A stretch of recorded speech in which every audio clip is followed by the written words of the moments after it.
The Night Wire is a short story written by H.F. Arnold that was first published in 1926 in Weird Tales, a pulp magazine that also published the early works of H.P. Lovecraft. It is a tale about a night wire operator who, over the course of the night, receives disturbing telegraph reports telling of otherworldly events. Despite its author never quite reaching the popularity of fellow weird fiction writer H.P. Lovecraft, The Night Wire is an eerie short story that has since gone on to become a classic in the genre, as well as Arnold's most famous work. So with that, I now present to you The Night Wire by H.F. Arnold. New York, September 30th, CP Flash. Ambassador Halliwell died here today. The end came suddenly, as the ambassador was alone in his study. There's something ungodly about these night wire jobs. You sit up here on the top floor of a skyscraper and listen in to the whispers of a civilization. New York, London, Calcutta, Bombay, Singapore. They're your next door neighbors after the streetlights go dim and the world has gone to sleep. Alone in the quiet hours between 2 and 4, the receiving operator stows over their sounders and the news comes in. Fires and disasters and suicides, murders, crowds, catastrophes, sometimes an earthquake with a casualty list as long as your arm. The night wire man takes it down almost in his sleep, picking it off on his typewriter with one finger. Once in a long time, you prick up your ears and listen. You've heard of someone you knew in Singapore, Halifax, or Paris long ago. Maybe they've been promoted, but more probably, they've been murdered or drowned. Perhaps they just decided to quit and took some bizarre way out. Made it interesting enough to get in the news. But that doesn't happen often. Most of the time you sit and doze and tap on your typewriter and wish you were home in bed. Sometimes though, queer things happen. One did happen the other night, and I haven't gotten over it yet. I wish I could. You see, I handle the night manager's desk in a western seaport town. What the name is doesn't matter. There is, or rather was, only one night operator on my staff, a fellow named John Morgan, about 40 years of age, I should say, and a sober, hard-working sort. He was one of the best operators I ever knew, what is known as a double man. That means he could handle 2 instruments at once and type the stories on different typewriters at the same time. He was one of the 3 men I ever knew who could do it consistently, hour after hour, and never make a mistake. Generally, we only used one wire at night, but sometimes it was late and the news was coming fast. The Chicago and Denver stations would open a second wire, and then Morgan would do his stuff. He was a wizard, a mechanical automatic wizard, which functioned marvelously, but without imagination. On the night of the 16th, he complained of feeling tired. It was the first and last time I'd ever heard him say a word about himself, and I had known him for 3 years. It was at just 3 o'clock, and we were running only one wire. I was nodding over reports at my desk, and not paying much attention to him when he spoke. "Jim," he said, "does it feel close in here to you?" "Why no, John," I answered, "but I'll open a window if you like." "Never mind," he said. "I reckon I'm just a little tired." That was all that was said, and I went on working. Every 10 minutes or so, I would walk over and take a pile of copy that had stacked up neatly beside his typewriter, as the messages were printed out in triplicate. It must have been 20 minutes after he spoke that I had noticed he had opened up the other wire and was using both typewriters. I thought it was a little unusual, as there was nothing very hot coming in. On my next trip, I picked up the copy from both machines and took it back to my desk to sort out the duplicates. The first wire was running out of the usual sort of stuff, and I just looked over it hurriedly. Then I turned to the second pile of copy. I remember it particularly because the story was from a town I had never heard of, Zebico. Here is the dispatch. I saved a duplicate of it from our files. Zebico, September 16th, CP Bulletin. The heaviest mist in the history of the city settled over the town at 4 o'clock yesterday afternoon. All traffic has stopped, and the mist hangs like a pall over everything. Lights of ordinary intensity fail to pierce the fog, which is constantly growing heavier. Scientists here are unable to agree as to the cause, and the local weather bureau states that the like has never occurred before in the history of the city. At 7 p.m. last night, municipal authorities. That was all there was. Nothing out of the ordinary at a bureau headquarters, but, as I say, I noticed the story because of the name of the town. It must have been 15 minutes later that I went over for another batch of copy. Morgan was slumped down in his chair and had switched his green electric shade so that the gleam missed his eyes and only hit the top of the 2 typewriters. Only the usual stuff was in the right-hand pile, but the left-hand batch carried another story from Zebico. All press dispatches come in takes, meaning that parts of many different stories are strung along together, perhaps with but a few paragraphs of each coming through at a time. This second story was marked Add Fog. Here is the copy. At 7 p.m., the fog had increased noticeably. All lights were now invisible, and the town was shrouded in pitch darkness. As a peculiarity of the phenomenon, the fog is accompanied by a sickly odor, comparable to nothing yet experienced here.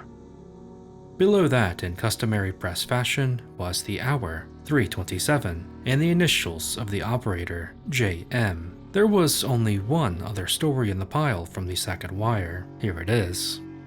Second, add Zebico fog. Accounts as to the origin of the mist differ greatly. Among the most unusual is that of the sexton of the local church, who groped his way to headquarters in a hysterical condition and declared that the fog originated in the village churchyard. It was first visible in the shape of a soft gray blanket clinging to the earth above the graves, he stated. Then it began to rise, higher and higher. A subterranean breeze seemed to blow it in billows, which split up and then joined together again. Fog phantoms, writhing in anguish, twisted the mist into queer forms and figures. And then, in the very thick midst of the mass, something moved. I turned and ran from the cursed spot. Behind me I heard screams coming from the houses bordering on the graveyard. Although the sexton's story is generally discredited, a party is left to investigate. Immediately after telling his story, the sexton collapsed and is now in a local hospital, unconscious.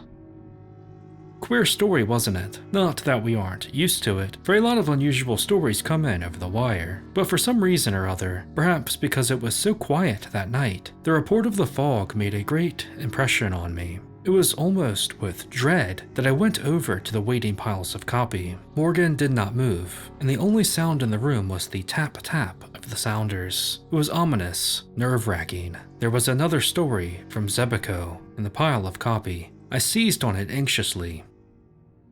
New lead, Zebico Fog, CP. The rescue party, which went out at 11 p.m. to investigate a weird story of the origin of a fog, which since late yesterday has shrouded the city in darkness, has failed to return. Another and larger party has been dispatched. Meanwhile, the fog has, if possible, grown heavier. It seeps through the cracks in the doors and fills the atmosphere with a terribly depressing odor of decay. It is oppressive, terrifying, bearing with it a subtle impression of things long dead. Residents of the city have left their homes and gathered in the local church, where the priests are holding services of prayer. The scene is beyond description. Grown folk and children are alike terrified, and many are almost beside themselves with fear. Mid the wisps of vapor which partially veil the church auditorium, an old priest is praying for the welfare of his flock. The audience alternately wail and cross themselves. From the outskirts of the city may be heard cries of unknown voices. They echo through the fog in queer, uncadenced minor keys. The sounds resemble nothing so much as wind whistling through a gigantic tunnel.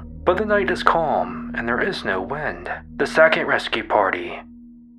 I am a calm man, and never in a dozen years spent with the wires have been known to become excited. But despite myself, I rose from my chair and walked to the window. Could I be mistaken? Or far down in the canyons of the city beneath me, did I see a faint trace of fog? Pshaw! It was all imagination. In the press room, the click of the sounders seemed to have raised the tempo of their tune. Morgan alone had not stirred from his chair. His head sunk between his shoulders. He tapped the dispatches out on the typewriters with one finger of each hand. He looked asleep. Maybe he was, but no, endlessly, efficiently, the 2 machines rattled off line after line, as relentless and effortless as death itself. There was something about the monotonous movement of the typewriter keys that fascinated me. I walked over and stood behind his chair, reading over his shoulder the type as it came into being, word by word. Ah, here was another. Flash, Zebico, CP. There will be no more bulletins from this office. The impossible has happened. No messages have come into this room for 20 minutes. We are cut off from the outside and even the streets below us. I will stay with the wire until the end. It is the end, indeed. Since 4 p.m. yesterday, the fog has hung over the city. Following reports from the sexton of the local church, 2 rescue parties were sent out to investigate conditions on the outskirts of the city. Neither party has ever returned, nor was there any word received from them. It is quite certain now they will never return. From my instrument, I can gaze down on the city beneath me. From the position of this room on the 13th floor, nearly the entire city can be seen. Now, I only see a thick blanket of blackness, where customarily are lights and life.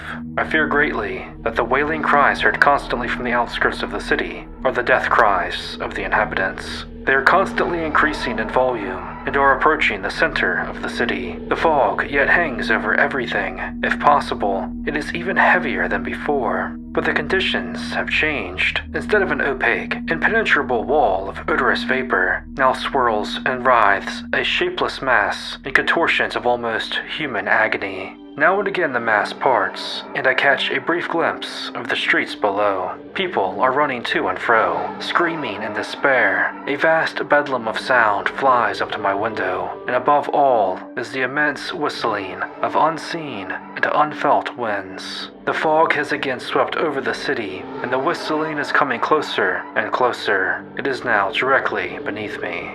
God! An instant ago the mist opened and I caught a glimpse of the streets below. The fog is not simply vapor, it lives. By the side of each moaning and weeping human is a companion figure, an aura of strange and varicolored hues. How the shapes cling, each to a living thing. The men and women are down, flat on their faces. The fog figures caress them lovingly. They are kneeling beside them. They are... But I dare not tell it. The prone and writhing bodies have been stripped of their clothing. They are being consumed piecemeal. A merciful wall of hot, steamy vapor has swept over the whole scene. I can see no more. Beneath me, the wall of vapor is changing colors. It seems to be lighted by eternal fires. No, it isn't. I've made a mistake. The colors are from above, reflections from the sky. Look up, look up! The whole sky is in flames. Colors as yet unseen by man or demon. The flames are moving. They have started to intermix. The colors rearrange themselves. They are so brilliant that my eyes burn. Yet, they are a long way off. Now they have begun to swirl, to circle in and out, twisting in intricate designs and patterns. The lights are racing, each with each, a kaleidoscope of unearthly brilliance. I have made a discovery. There is nothing harmful in the lights. They radiate force and friendliness, almost cheeriness, but by their very strength, they hurt. As I look, they are swinging closer and closer, 1,000,000 miles at each jump, millions of miles with the speed of light. Aye, it is light, the quintessence of all light. Beneath it, the fog melts in a jeweled mist, radiant, rainbow-colored of 1,000 varied spectrums. I can see the streets. Why, they are filled with people. The lights are coming closer. They are all around me. I am enveloped.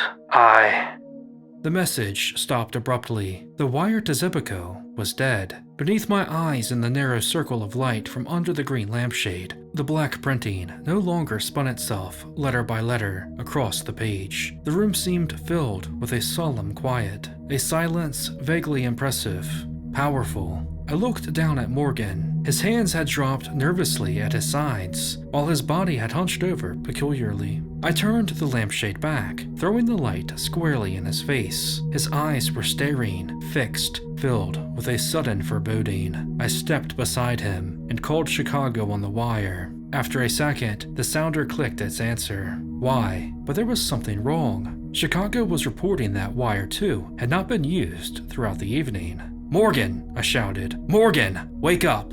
It isn't true. Someone has been hoaxing us." Why, in my eagerness, I grasped him by the shoulder. It was only then that I understood. The body was quite cold. Morgan had been dead for hours. Could it be that his sensitized brain and automatic fingers had continued to record impressions even after the end? I shall never know. For I shall never again handle the night shift. Search in a world atlas discloses no town of Zebico. Whatever it was that killed John Morgan will forever remain a mystery.